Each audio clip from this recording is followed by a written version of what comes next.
Hey everyone, thanks for joining.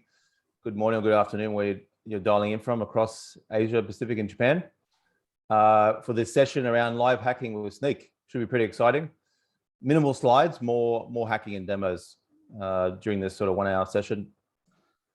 I'm Lawrence Grau, the head of solution engineering for Snyk in Asia Pacific in Japan, based out of Australia.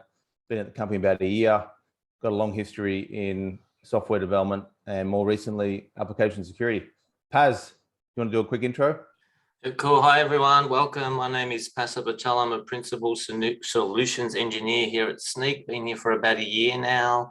Worked at companies such as VMware, Pivotal, Elastic. So I'm really looking forward to this session, and hopefully you guys get learn some cool tips around how you can make your code more secure, not just from open source perspective, but also your first party code itself as well. So, yep, let's get into it. So some of you may not be aware of what Snyk is, so we're just going to do a quick intro around the platform, but sort of around 5 minutes. And most of the session today will be live demonstrations and live hacking. We've got 4 separate demos that we're going to show you, looking at different attack vectors. We're going to be hacking a sort of a website to illustrate how easy it is for attackers to sort of breach your system.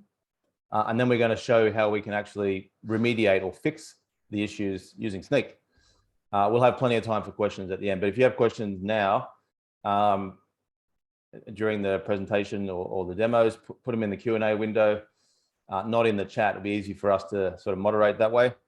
And this session will be recorded as well and available after the finish of the session. So if you look at Snyk's platform, it's quite unique in the industry, really. It's built from the ground up for developers and enables developers to build secure, let's say, modern applications throughout the DevOps environment. If you listen to our co-founder Guy Pajani speak, he often refers to Snyk as a developer tool, not a security tool, which is quite interesting. But it speaks to the fact that it was built from the ground up for developers to integrate quite tightly into their developer workflow. And that's why it sort of gets highly adopted by developers. If you look at the sort of the core elements of the platform, we've got coverage for, I would say, most of the components that you would have in modern applications, things like obviously your own source code, right? That's with Snyk code. It's a static application security testing tool. It's going to scan your proprietary code for any vulnerabilities. Snyk open source is for scanning your open source libraries, your dependencies, and the indirect dependencies as well that you have. Snyk container is going to either scan your container definition through a Docker file from source, or can connect to a container registry and scan images that way, or even connect to Kubernetes. And then finally, to sort of round out the platform, Snyk IAC is going to scan your infrastructure as code configuration files, things like Terraform, CloudFormation, and Kubernetes YAML files for any sort of misconfigurations that you may have before you sort of deploy into production. Now, if we look at the sort of the developer experience, it's critical that we give first-class experience, through APIs and tooling, so that it works quite nicely in a developer's day-to-day work. It's already kind of integrating into the tools that you already use. We'll cover some of those in a minute, but more importantly, it does a lot of the heavy lifting in terms of automated fixes and remediation through things like pull requests. So developers don't have to spend a lot of cognitive load thinking about how to fix our applications. The heavy lifting is done for you, all right? Snyk is also powered by a world-class security intelligence database. It's based on sort of proprietary research, machine learning, and ensures that there's the most complete, timely, accurate, and actionable security intelligence, so you can make the right decisions in your application.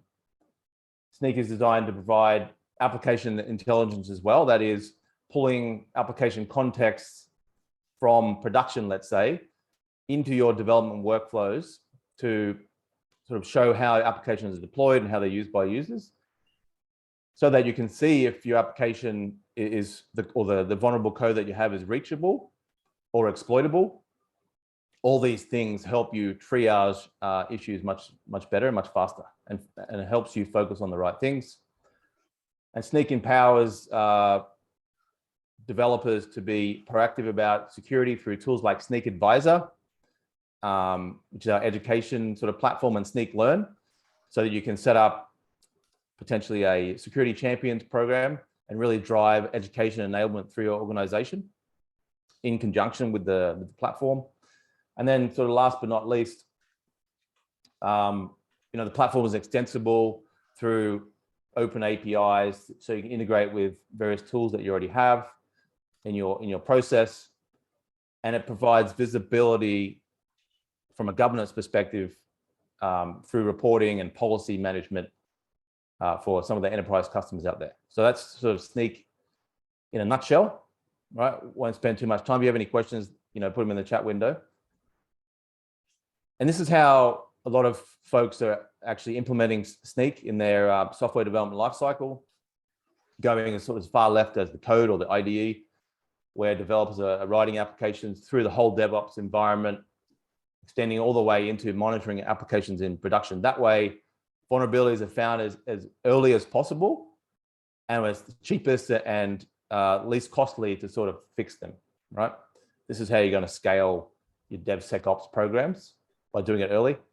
It also provides, as you can see, several safety points along the way to prevent critical vulnerabilities entering in production. Call that stop the bleeding. Many other solutions say that they shift left, but only really go as far as CI/CD. So Snyk goes all the way into the developer tools, into their IDE, so they can get real-time feedback as they're writing code around how secure their applications is. And then with all that expansion into the right, into production, if there's a new 0-day vulnerability, let's say, in production for an application that you have, you'll get notified immediately, and Snyk will help you fix that. Log4j was a good example of that, right? Some of the integrations that we have, I'm not going to go through all these, but different categories around IDEs, source control systems, CI/CD, runtime, registries, and issue management. I would like to think that all the technologies you use in your day-to-day development and DevOps would be on this page, and Snyk integrates pretty tightly with all of those. So it's quite seamless to sort of get started and enjoy the benefits straight away. But enough of that.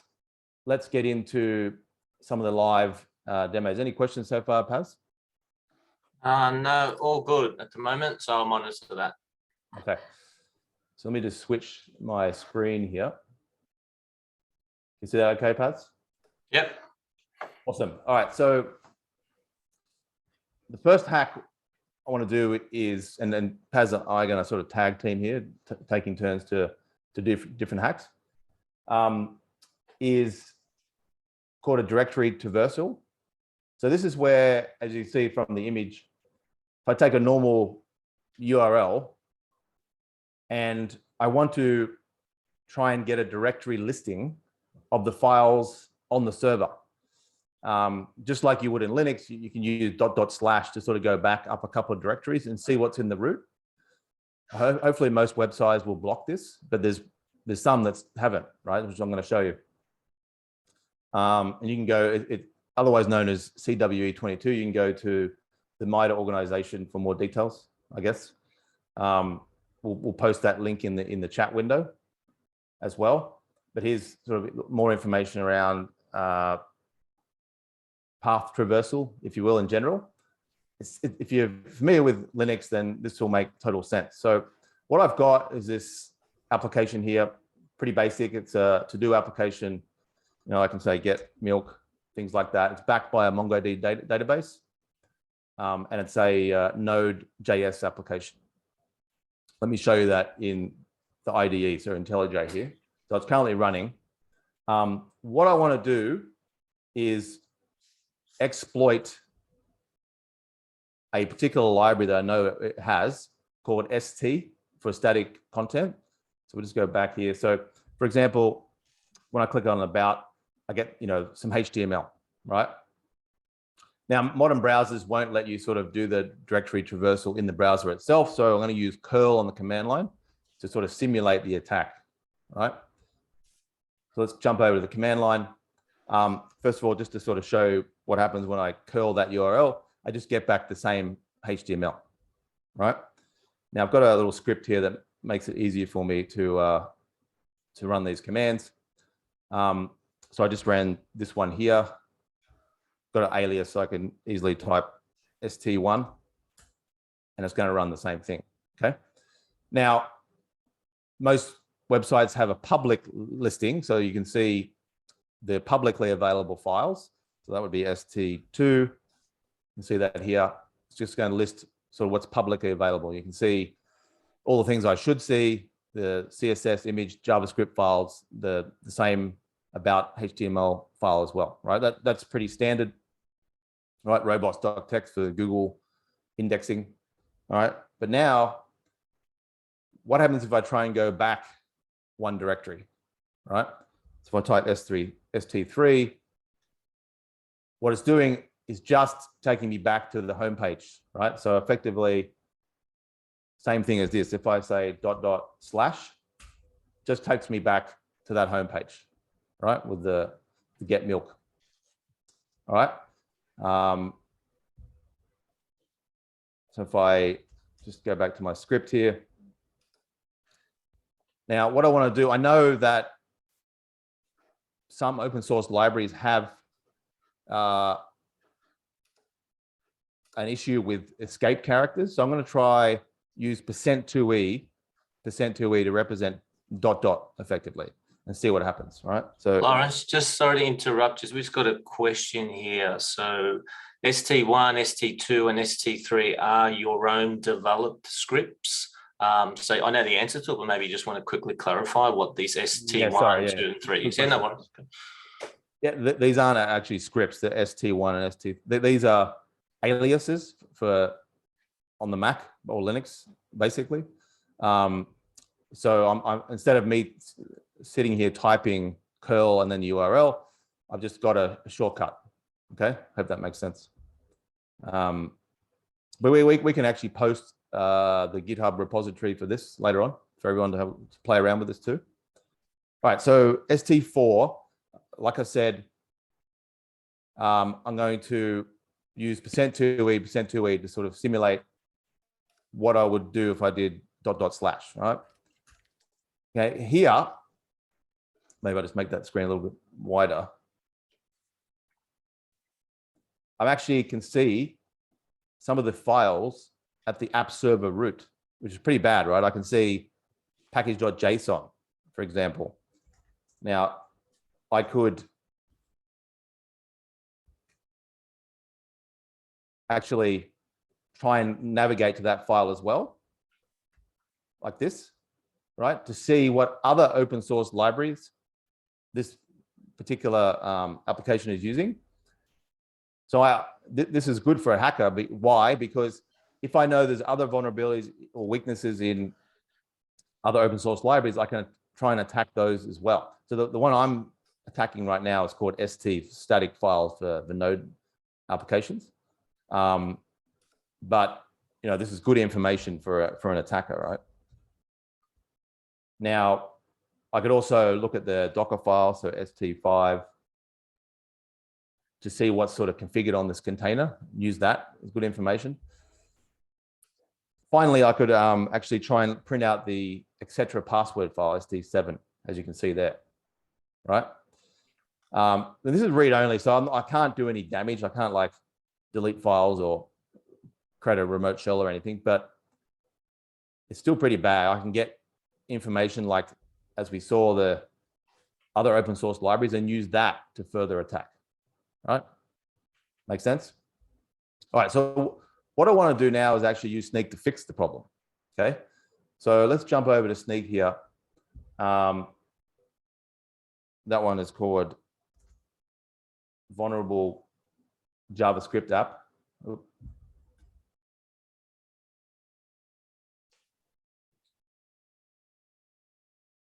Reload the projects.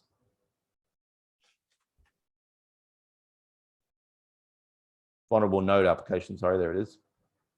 And if we go into package.json, we're going to see all the open source vulnerabilities. Just incidentally, just a quick sort of intro into Snyk. How this got here is we scanned a GitHub project called Vulnerable Node App. And what it's looking for is different file types, different assets that are in that repository. Obviously the source code, we've done a code analysis, right? Remember my slide around different components it's looking for. We found a Docker file, so we're going to scan to see if there's any potential issues with the base image or the user layer in the container. We found Kubernetes YAML files as well to see if there's any misconfigurations. But in this case, we're going to jump into package.json. That's how Snyk determines the open source libraries and hence vulnerabilities by looking at the manifest file. All right. So that library is called ST, and I can see I've got a medium severity vulnerability here in that library. It's medium, as I said, because it's read only. Like I can't do any physical damage, right? It has a bit more detail about the vulnerability, introduced from what version, and it's given me a fix advice to upgrade to 0.2.5 to fix the problem. Okay, so what I can actually do is do a pull request to fix that issue. So if I say fix this vulnerability, and that one should be selected, it is, and go ahead and communicate with GitHub and create a pull request.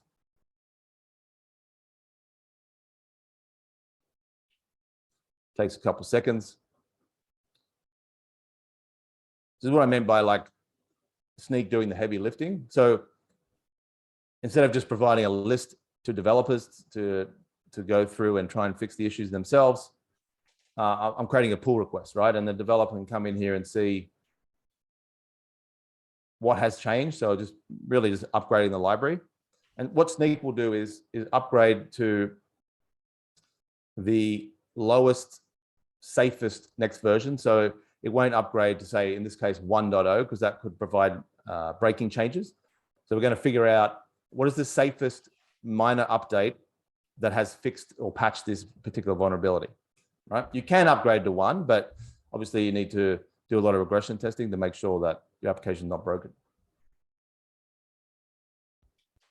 So I want to go and accept this pull request. It's giving me sort of the same information again that we saw in Snyk, what files have changed, priority score, 586 out of 1,000.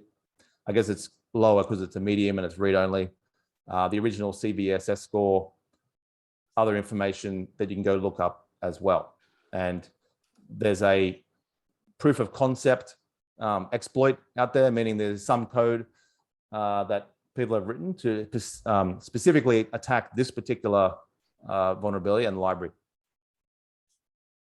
You notice here as well that Snyk is actually scanning this branch. So when you create a pull request, you create a branch into GitHub, and that branch may contain new vulnerabilities. So Snyk is scanning that as we're doing the check-in, right? It all passed. So let's go ahead and do a merge. Confirm merge. Don't need that branch anymore. And what we want to do is come back and do a git pull to get the changes. So if I open up my package.json file here, which I'm already in, you can see that ST is on 2.4. All right. Now, if we upgrade the code, do a git pull, I should get those changes. You can see it's asking me to do an npm install again because the package.json has changed 2.5. So let's go ahead and do that. I've just got a npm install and rebound to the server. So while that's happening, we should go back to Snyk and actually find that project has been updated, because now obviously code has been updated, and the way Snyk works, it has a webhook into the source control to monitor any changes. If there's a commit, it's going to force a rescan And then hopefully, obviously, that vulnerability has now gone away, right? You can see it was tested a minute ago, right? So that's good news. That means that vulnerability is now gone, right, from Snyk. So let's go ahead and test the code. My app server's up, go back to the console. Now I should just be able to run this last command, which was trying to get the etc password, and it should block it. You can see there, yeah, cannot get that resource now because we've successfully patched the vulnerability. So that was the first one. If you've got any questions, let me know. I'm going to pass it over to Paz now to run the second hack. Yeah, all good. Thanks, Lawrence. No questions. I was monitoring that. If you want to do the same for me, that'd be cool. So I'm just going to share screen. So now we're going to move into, can you all see that? Loz, just confirm, just make sure we're all good. Yeah. So we're going to move into cross-site scripting. Now, this is actually one of the most popular attack vectors out there. It's not the most popular one, so we will talk about Sql Injection as well, which is the #1 most popular attack vector.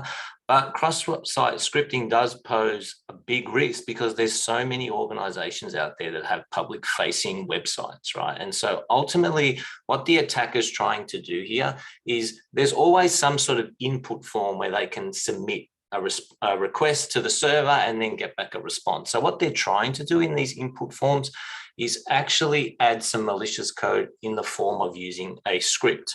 And as a result of that, once you've sent that request, the browser then, as part of the response, sends back that response, which includes everything that it needs to know to actually execute that script. So this is one method of cross-site scripting. There are a few others. As Lawrence mentioned previously, this common weakness enumeration database explains exactly that.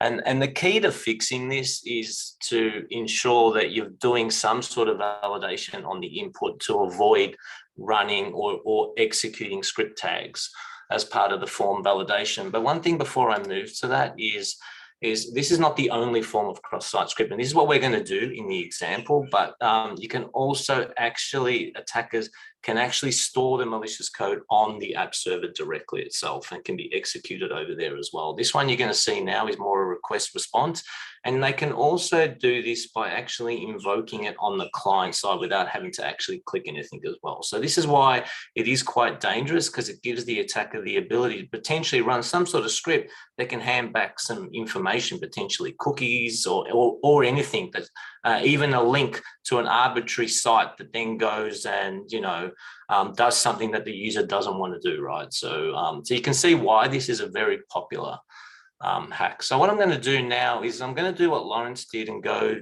to, so we're using the same app, right? The only difference here is just in a different Git repo. And in that package.json, and Lawrence has already showed this, how we conveniently display all these, what I call cue cards of every vulnerability that we find based on what scan we found from the open source package manifest file. So if I do a cross-site scripting here, the cool thing is all those cross-site scripting issues are nicely identified for me here. And the one we're going to look at is this open source package known as marked, right? So, and there is a vulnerability there where a cross-site scripting attack can actually occur. And it's actually in our project as well, right? So we're going to come back to this later. What I'm going to do is just show you the impact of having it the way it is now when it's not actually fixed. So like Lawrence, I have the app running. Again, it's that exact same app. And like Lawrence mentioned, a to-do app, right? So if this is our input validation, this is where the attacker has the ability to use a cross-site scripting attack. So what I'm going to do is, as you can imagine, I'm just going to input some data in here. So the first input is what is in my to-do list. So I'm just putting the word Snyk, right? This could be anything like Lawrence said, get milk. My expectation is that goes to the backend database, gets stored, and then displayed on the page. Nothing, no problem there at all. The next one that I'm going to do is use some markdown, right? So here I'm using some HTML markdown. And as a result of that, if I execute that, you'll see that that bold markdown is actually occurred and is available and shown on the UI. Now, remember I spoke about a request is sent and then a response is sent back, right? So that part of that response is to execute that markdown itself. So far, we're okay. Nothing malicious at the moment can occur at this point. We're going to try now input failed attack using XSS is the actual, just the short form of cross-site scripting. So here you can see that we tried to, let me put that one back in, so I probably didn't give you a chance here. We're trying to issue just a JavaScript alert. Remember I said that the attacker wants to run a specific script, right? Now that was done, but as you can see, that failed, right? All I got was this, so this is nothing that an attacker can use, right? So that's good, so far so good. And then now let's use some Erlang coding. Maybe that was the problem, right? The Erlang coding didn't occur. And so as a result of that, the script that we want the client to be able to run didn't actually make its way there. So I'm going to do this one here now. And again, they come back blank. These are all good things, right? But ultimately we have this vulnerability in the marked library itself, right? So now let's do the same thing, but this time we're going to see we're actually escaping some of the characters now. And this is our problem that we've got here, right? So now the actual script executed and it's provided a nice clickable link, right? So if I click on that, this is what we don't want, right? This mark exploit was successful. We didn't want this JavaScript to actually appear, right? So what we're going to do is go and actually fix that, right? So what I'm going to do is just wipe all this out.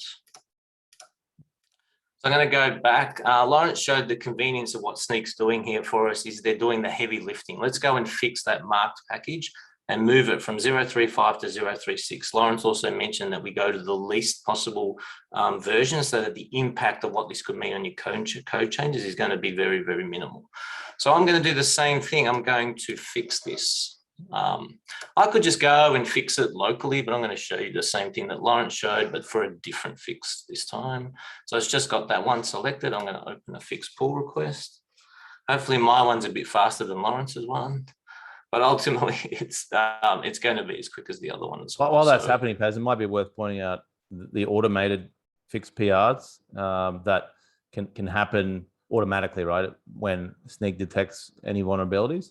Yes, correct. So if someone had just inserted this library into the code and then all of a sudden it ran a scan, Lawrence mentioned that on the back of a commit or a pull request, it's going to run a new scan, then automatically as part of the integration settings that Snyk has, it will automatically create a pull request, providing that the priority score is at least 700 or above, right? And so in this case here, we've just manually gone and fixed it. So what I'm going to do is that one's pretty similar to the one that that Lawrence had. We go from 0.35 to 0.36. That's exactly what we want. So we go back to the conversation and let's merge that pull request. Yeah, that's fine. And let's go delete the branch, right? So that's been fixed. Now, so it's going to do a retest. So I'm going to just go projects here. Let's see if it's done that. So it still hasn't done the retest, but what we'll do is we'll return to this, but it should do it pretty quick. So it's just been tested a few seconds ago. So it wasn't long at all, actually. It was less than 30 seconds, right? So, and now if I look for that cross-site scripting, the other one that was there is still there, but the one that we wanted to fix as part of that marked library has now disappeared. That's a good thing. So yeah, and the other one was a high vulnerability, right? So correct. Yeah. Cool. So what I'm going to do now is I'm going to switch to, I'm just going to do something a little different to what Lawrence did. And I'm just going to do a git pull here versus the IDE. So I just want to get that changed down. Instead of actually doing the install, what I'm going to do is just exactly like Lawrence's, I'm just going to rerun it. It will do an npm install for me, right? So prior to actually doing the npm start. So and if all went well, the package.json, if I can just find it here, you see here the marked library has changed to 0.36, right? So we're rerunning it again. Let's go back to awesome to-do app. Let's just refresh this. Now the only one that was vulnerable to the attack was this input 5 here. So I'm just going to hit enter on that. And cool, this is exactly what we want to do, right? So this vulnerability came in through an actual open source library, but be aware that cross-site scripting isn't always the case. You still need to sanitize and make sure that that input catches for these sort of issues and doesn't allow malicious script to be executed either the way we've shown it here with the request response, but ultimately we don't want this malicious code to end up on the server either, right? So there are different ways that attackers use cross-site scripting. So that's it from me, Lawrence, on that demo. Over to you. There was one question which was quite interesting. Yeah. Around if Snyk scanned the marked library itself, would it detect the cross-site scripting? So I said, yeah, if you imported the open source project for Mark, Snyk code would find the cross-site scripting vulnerability. That's a great question. Yeah, cool. Thanks for answering that. You're free to share when you're ready. Huh? Yep. Not a problem. You see that? Yep. All right. So let me just go back to my slide so you know what I'm talking about. I'm going to do a remote code execution. This is probably the worst of all vulnerabilities. And to demonstrate that, I'm going to use the recent Log4j or Log4Shell vulnerability. There's a few sort of moving parts here, but do bear with me. So if you haven't heard of RCE, the attacker can post malicious code to a website, and that website blindly executes that code on the server side. So I guess similar to the cross-site scripting, but in this case, the code is executing on the server side, which obviously can do more damage. I don't know if you mentioned, Paz, but for cross-site scripting, you know, you can get the session information or cookies of customers and get potentially their private data or credit card information and stuff, which is bad. But here, yeah, you know, you could do some serious damage, right? Delete data or steal data, et cetera, et cetera. That's why Log4j was such a critical vulnerability to patch. And then usually how it works is they will put in a remote callback to a URL or a server where they can post information or open up a connection for the a remote shell, right? All right, so let's go. So I've got a Java application here running Log4j. You can see it's running 2.4.1 of Log4j, which was every version up until that version is vulnerable. 2.15 is the safest one, but actually, as you'll see later, actually Snyk recommends upgrading to 2.17 because there was a couple of minor vulnerabilities in those patches that they released, like a denial of service attack as well. But you'll see that. So let me just start my server here. Now this is, I'm going to use the fact that this web app logs information when you log in, right? So if I just typed in admin password, for example, so it says welcome back, right? It's pretty basic. If I put the wrong username and password, it says the password you entered was invalid. We will log your information. That actually gives the hacker a bit of a hint to what's happening. If I know this is a Java application, they're probably using Log4j, right? Now I can exploit it. So what I need to do, I've got another server here, a virtual machine with a different IP address. I need a different IP address to simulate this attack. I called it my evil server. Okay. Just before I do this, the way that the Log4j attack worked is that when Log4j logs a message and there's a reference to a URL, specifically a Jindy Java naming directory interface lookup, it will blindly call that URL without sort of any other checks, right? So if you can stuff a message into the Log4j as an attacker with that URL, it's going to call your server, right? So what I want to do is actually simulate a remote shell. So on my Linux box here, I'm going to set up a remote shell. It's listening on a port 9001. Okay. Just a standard Linux command, loop back to get a connection. And then I've got a script here that's going to create a Java payload. So in addition to Log4j calling out to a URL, it can also download code and execute that, right? Because the legitimate case is you might connect to an LDAP server, using Java RMI or whatever, send back a Java object with data in it, and it would extract that and execute that. So that's why the hackers have sort of exploited that. So my script actually creates a Java class, exploit.java here. You can see previously generated one. It regenerates it every time, but just to show you the source code, what it's doing. If you can see that, pretty straightforward. It will open up a new process and socket, a constant connection, and pass through any Linux commands I have to the host server. All right, just clear that. Now, for convenience, I've just got this script here that's going to run a Python script. It's going to take my IP address, which is this machine. It's going to set up a sort of, or simulate a LDAP server on port 8000 to serve the Java class. And it's going to loop back to that remote shell that I set up on port 9001. So let's go ahead and do that. Okay. So what I can do, I've just printed out this URL for convenience, but essentially it's a well-formed Jindy LDAP link back to my IP address, right, on a specific port that it's set up. Now, if I pass in this into the username here, password can be anything, it's going to block. See how it's sitting there blocking? This is a good thing. It means it worked. And you can see here, it's done a GET request on the exploit.class. So it's downloaded that class to my Mac. And I now have an open remote shell on my Mac machine from my Linux machine. So I can just type ls.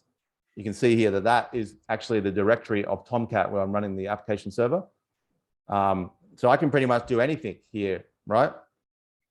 Print out the etc. password, sort of go back to root, see what's going on there, see what processes are running, etc., right?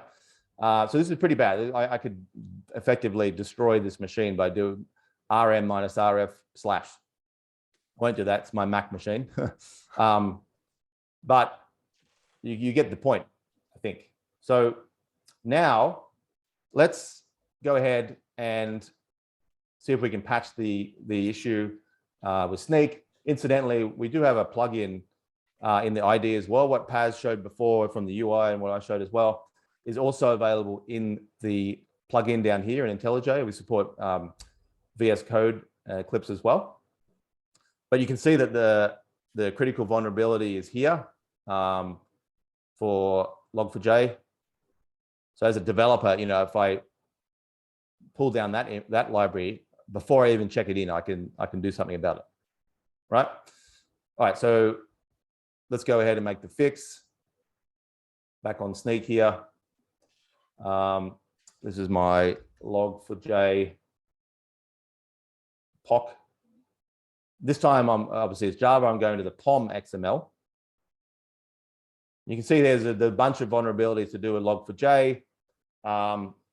This was the one that I'm most concerned about, upgrading from 2.14.1 to 2.15. All right. You can see it's also been patched in other versions. Subsequently, it's asking me, there was another remote code execution vulnerability in 2.15. So it's recommend upgrading to 16 as well. And then the denial of service one I mentioned too. But I want to fix everything related to Log4j. So I come over to the fixes tab and it sort of Snyk groups it for me quite nicely. And it says, you can fix all these vulnerabilities all at once with one pull request. So let's go ahead and do that. It's going to make all the changes at once. Back on GitHub, pull request. Nice. You see here, it's basically, all of that really just bumped it to 2.17, but you can see there's quite a lot of nuances in figuring out what should be upgraded. So, and developer doesn't have to think about it, right? So let's go ahead, merge that in. This branch is clean. No longer need the branch. Jump back to the source code. Update.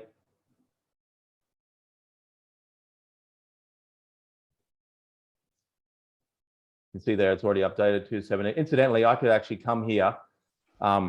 Instead of doing a pull request, obviously, if I'm on my development machine, I might as well fix it locally. I can just say change to the right version straight away, right? Because Snyk has got a little pop-up here as well as the plugin to sort of guide you through that, right? Now I just need to do a Maven install and then rebounce the server.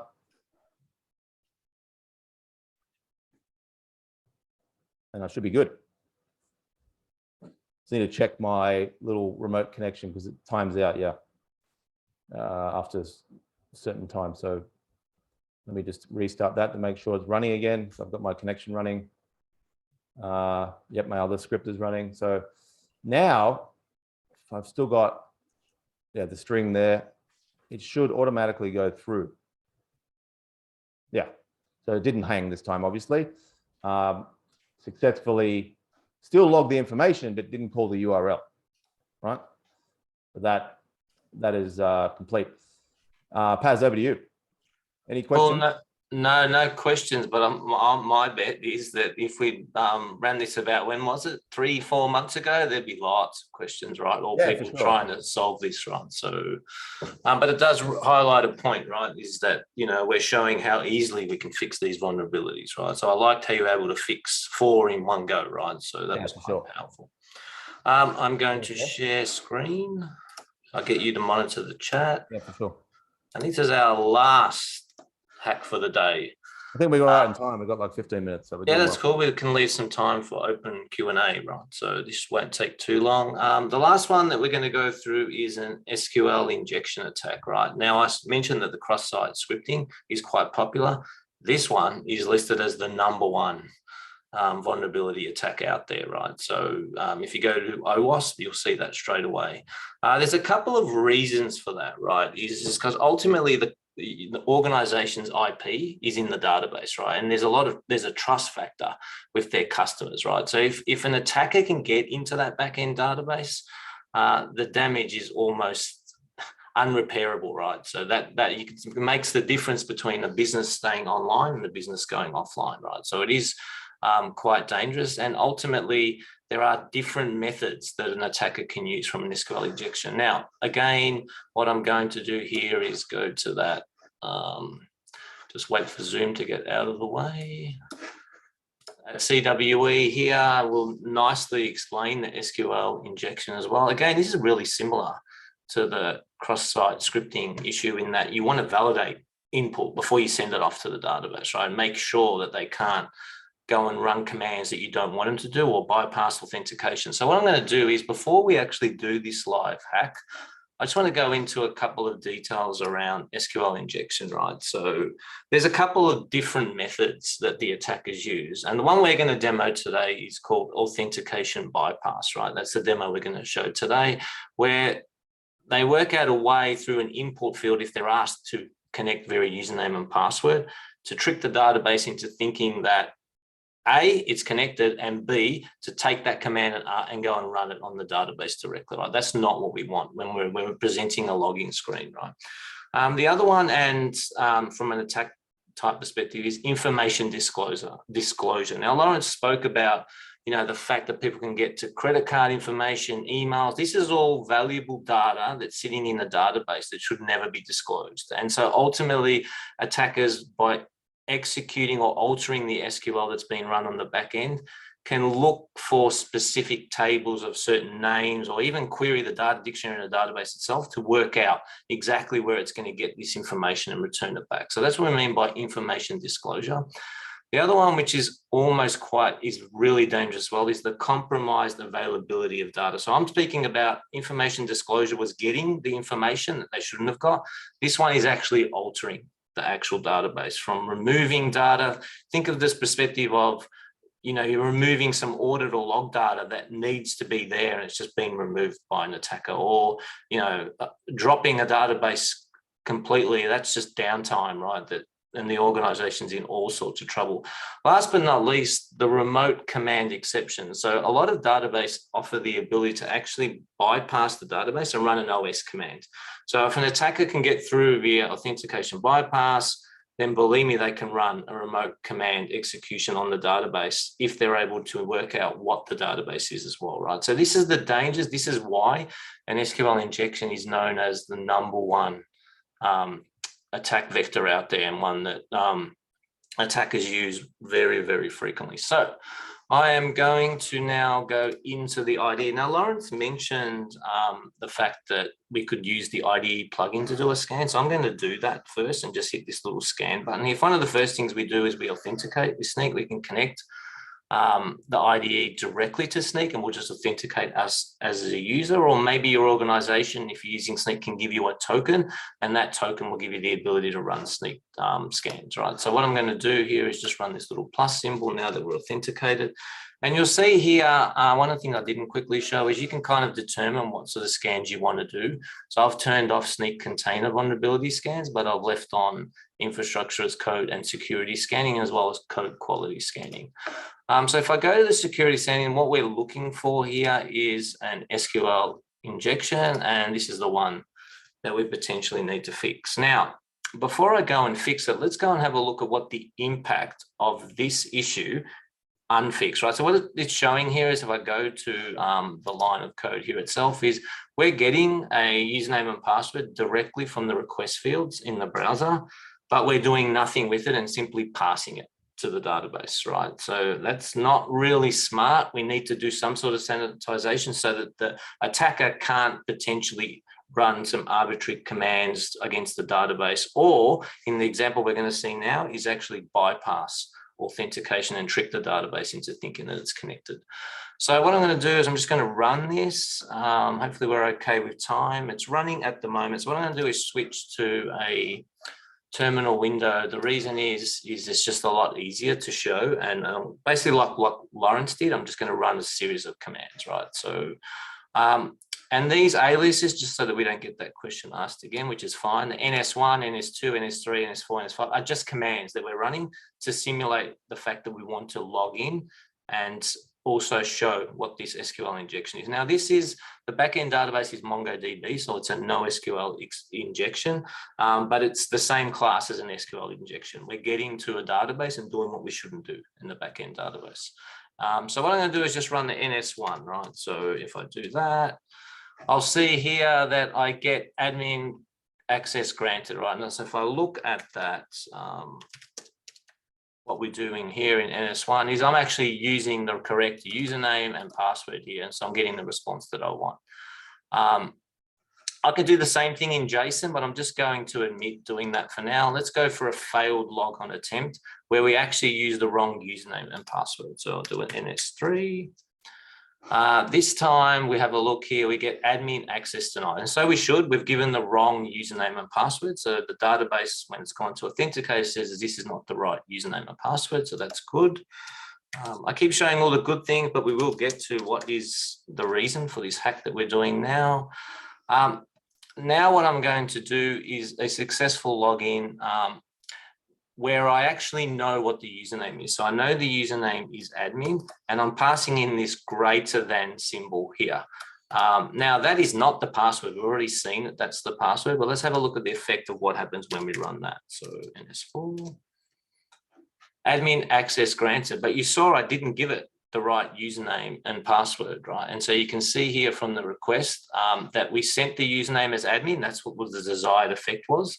But then we sent the greater than symbol, and this has tricked the database into thinking, because something has returned true, that this username and password is actually a successful username and password in the database and has led us into the system, right? So this is what we mean. Now, if I go back and do one more here. So that one we knew what the username was, but even if we didn't know what the username and password is, because we've allowed this sanitization of not sanitize the input, we can do the same thing with the username and password. So if I do an NS5 here, you can see that admin access is granted again. This time we didn't even put the username and password, just greater than symbols in both the username and the password. So let's go ahead and fix this. This is, we're going to use a really basic fix, but one of the things that you would have noticed here is that When we find this SQL injection, not only do we highlight where in the code, and we also do this in the UI, but I'm not going to go to the UI. The same thing that I'm showing you here in the plugin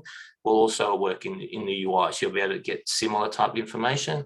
The CWE is listed as well as various example fixes. So how has others fixed this sort of issue where they've just arbitrarily used an input field and just sent it to the database as the username and password? So there's always 3 example fixes where there are example fixes. So let me go to this one here. I'm going to fix it using something not overly advanced, but what I'm going to do is escape that. Now, this is a deprecated package as of now, but there are libraries that allow you to sanitize SQL input fields, for example, to avoid this. But this in itself will at least do what we want to do and stop the authentication bypassing, because that's what we're aiming on doing here.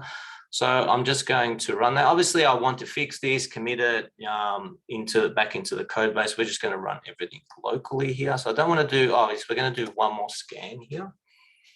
Hopefully I'll save that.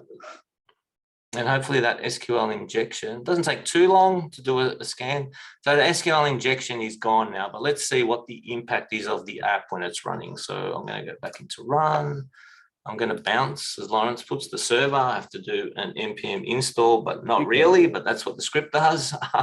I just need to run it here, so hopefully it doesn't take too long. What's wrong with bounce? What would you call it?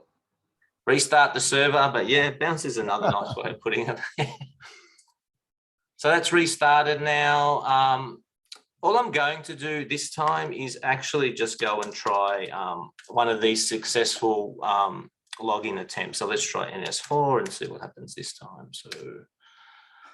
So this time, hopefully it says admin access denied. And so it should, right? Because this input password is not the right password. So it's the escape library within npm, even though it's deprecated, will at least serve the purpose of this demo itself. But obviously you'd want to be looking at using some sort of library, or at least doing your own sanitization that meets the needs of your organization. So that's the end of our demo. And I think I just ran NS5. NS5 will do exactly the same thing. So it should get admin access denied, right? So hopefully that leaves some time for Q&A. Did we get any Q&A? Yeah, there's a couple. Just before that though, just a comment. You probably covered it. I apologize if I missed it. But obviously this is an example of Snyk code with SAS, right? Whereas the previous examples with open source libraries, hopefully the audience can sort of see the difference. You updated your own code directly to sort of patch the environment, right? And then obviously Snyk code plugin in the IntelliJ there sort of guided you through that process. And hopefully also that you guys have gauged that this source code, SCA as well as SAS together, Snyk working to ensure that you keep your application as secure as possible from 2 different angles, right? That's what we're trying to highlight here as well in this live hacking. So. Yeah, one of the questions was you showed the open source and the Snyk code in the IDE, but what about sort of things like containers or infrastructure as code? Is that also there? Yep, so I'm still sharing hopefully, so we can see here that the configuration issues, so it's picked up some Kubernetes YAML files. So Lawrence mentioned about ISC early on in the presentation, so it will scan Kubernetes YAML or JSON file, it will scan ARM templates, Terraform, CloudFormation. I may have missed a couple others, but in this project here, I don't have any of that, but some Kubernetes YAML files, so we'll look for misconfigurations in that. What's called that goof deployment YAML, which is just a basic Kubernetes deployment, but we're looking for whether or not, have you securely deployed this application to not allow an attacker to compromise the app from an ISC perspective. So in this case, we're looking for whether or not you've run the container as root or not. The default is root, so that mistake is made a lot, right? Or, whether you've set memory or CPU limits to, ensure that you don't have a denial of service attack, right? So yeah, does that answer the question? Yeah, totally. I guess you can see that we're trying to make it easier for developers to sort of manage the security of these aspects, because they're most probably going to be using an IDE to develop this stuff, right? So if the tool is sort of advising them directly there, it's better to do it, as I mentioned in the slides, as early as possible, right? Because it's going to be cheaper than finding a vulnerability in production, right? Yep. Yeah, go ahead, man. Go on. I was just saying, I've deliberately turned off the container vulnerabilities as well, but yeah, we'll also look at the container images themselves in those deployments and scan those for you to look for Linux vulnerabilities in the base image of the container. Yeah, nice. Another question up here. Can we customize Snyk scanning to check codes that comply with our company's secure coding standards? Do you want me to take that one? Go on. No, you can go if you're happy to answer. No, I was just going to put context is around custom rules, I guess. Yeah, right at the moment with SAST at the moment, no, we can't. And I'm not entirely sure where at what point we'll allow such customization, but right now the rules are there and we just run them. And unfortunately, you can't customize them to meet your needs from a SaaS perspective, right? So we can, however, set up custom policies. So for particular CVEs, you can sort of change the behavior of the way Snyk works for your organization if you have specific needs around that. Yeah, so that's prioritizing issues to meet the needs of like whether or not you want a specific SQL injection issue that may be marked as high has to be critical at all times, right? So you can do that sort of stuff. But the actual rules for the SAST engine itself aren't. You can't opt in or opt out on the rules that you're interested in. So. Incidentally, we do have custom rules available for infrastructure as code. So correct. For Terraform, CloudFormation, for example, you can set up your own rules if you have something specific to your cloud environment, just out of interest. But we will get there for Snyk code as well. Let's see. Yeah, another question is, how does, you talked about prioritization. This is probably a good segue. How does Snyk prioritize the vulnerabilities in the list that we saw in the UI there, just quickly? Yeah, so I'm still in sharing mode here. So if I go to package.json here, we used to prioritize based on the CVSS score, but now what we have is this, what we call a Snyk priority score, which is based out of a score between 0 and 1,000. And we look at more factors versus just the CVSS score. So if you have a look here, this CVSS score is 7.4, but the one below is 9.8, but yet this issue appears as the one that you should be looking at prior to the one below. And the reason for that is you can see here, we look at whether there's a mature exploit and if there's a fix available, of which both exist on this card, right? There's a mature exploit and there is a fix, right? So in this one down here, we actually only have a partial fix and we have no mature exploit. So potentially this is the one you should be looking at first. Did that answer the question, hopefully? Oh, 100%, yeah. We are out of time. Can you quickly go to the last slide since you've got your desktop still shared? Yeah. And I'll just talk about this. So thanks for coming, folks. Really hope it was interesting. If you've got more questions, do follow us up. I'm on Twitter at LozCrowther, or you can contact us here at Snyk ANZ. We have a workshop coming up as well, focused on open source and SAST. There's the URL there. It's going to be on March 29th, I believe. Jocelyn has posted the link in the March 31st. Sorry, Jocelyn just posted the link in the chat window if you want to interested in that. Also, if you haven't, sign up for free, app.snyk.io. It's free forever. You can use your sort of Gmail account to sign up. And then we also have a podcast from our founder called The Secure Developer. It's quite interesting, where he interviews various security leaders and practitioners around how they're implementing DevSecOps. Might get some good tips there. And also there's a book that he's written as well. It's quite a small book. It's only about 80 pages through O'Reilly, called Cloud Native Application Security. You can just download it as a PDF for free. We're going to post the link to that as well. But do check that out. It gives you a good foundation if you're sort of looking at doing a DevSecOps programs and sort of how you scale security, working with development teams. So with that, I think we'll close the call there, but thanks very much and enjoy the rest of your day. Thanks, guys. Cheers. Bye for now.